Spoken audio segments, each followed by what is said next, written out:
for 40 minutes crying like a baby. Bikers, joggers, tourists, runners, they went by me. Police officers searching for suicidal people went by me twice. I'm standing at the ledge, leaning over the rail with tears flowing down to the waters. And I thought to myself, absolutely nobody cares. And then the voice in my head said, jump now, and I did.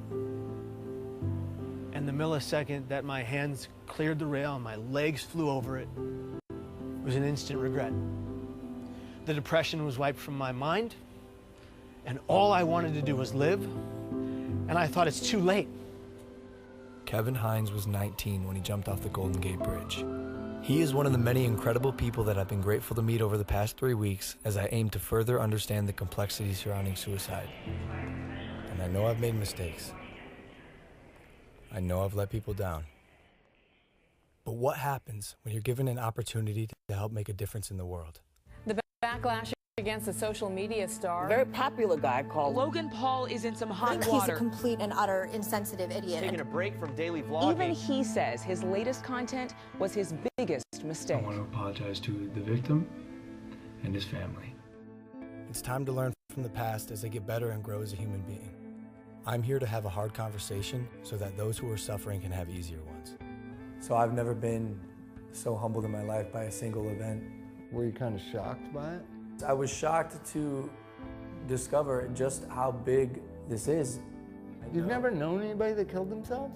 No one. And that was part of the problem, is just my ignorance on the subject. But in Ohio, where you come from, it's the second leading cause of death.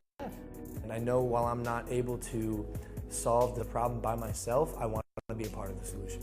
And that solution began across the country in New York City.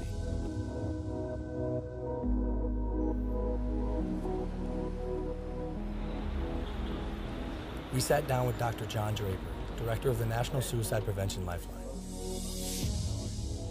We have to change the conversation publicly from just focusing on suicide and how something bad is happening and say, well, what do we do about it? Help people understand that the first thing they need to do is reach out and talk to somebody when they're feeling in despair. Because you're not alone with it anymore. They've done studies with people who are experiencing any kind of pain, including hanging off a cliff. You can hold on a lot longer if somebody is right there with you.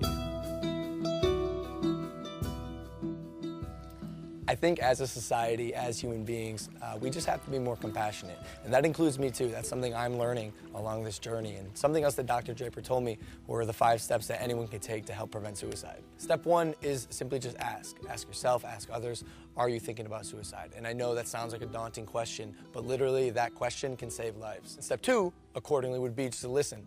Be present. Don't make any judgments. And then step 3 would be there for them, even after you've already asked, because dependability is key. Step 4 is then help them connect, whether it's with a friend, a family member, a local suicide hotline, therapist, but help them reach out to someone so they don't have to deal with this alone. Lastly, step 5 is just check in on them, show them that you care. Call them up, say, hey, I want to make sure you're okay. Can I check in with you over the next few days?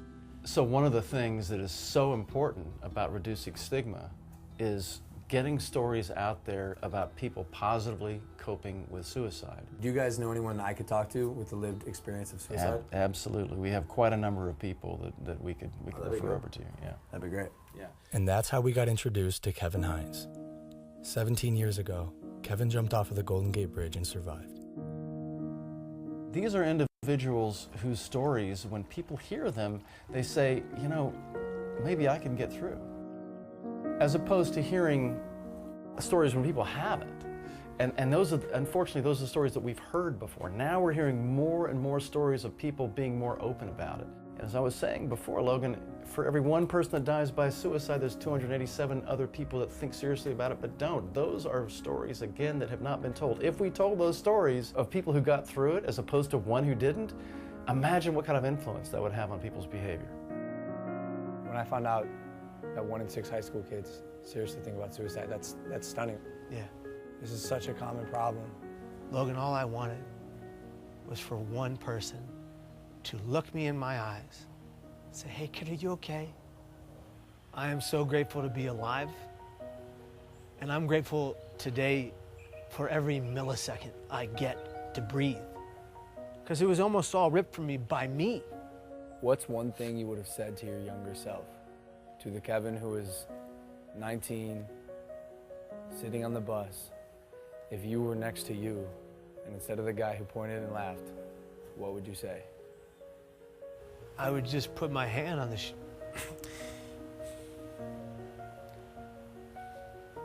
I would just put my hand on my shoulder and I would just say, I'm here for you. I got you. We need to be a society that comes together for every person in the community that's going through hell. And in order to do that, every person that's going through hell, whatever hell, has to be honest about their pain. And if they're going to be honest about their pain, we are going to collectively answer the call and be there for that individual. Because if you don't see beauty in the next person you meet, you're not looking hard enough. You're incredible, dude. This is an honor for me. It's an honor for me too, brother.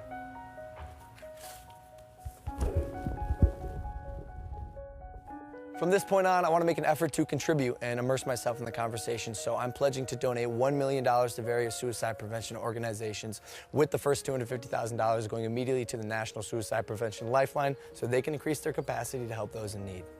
For anyone watching, I want you to know you are not alone, and most of the time, crisis passes.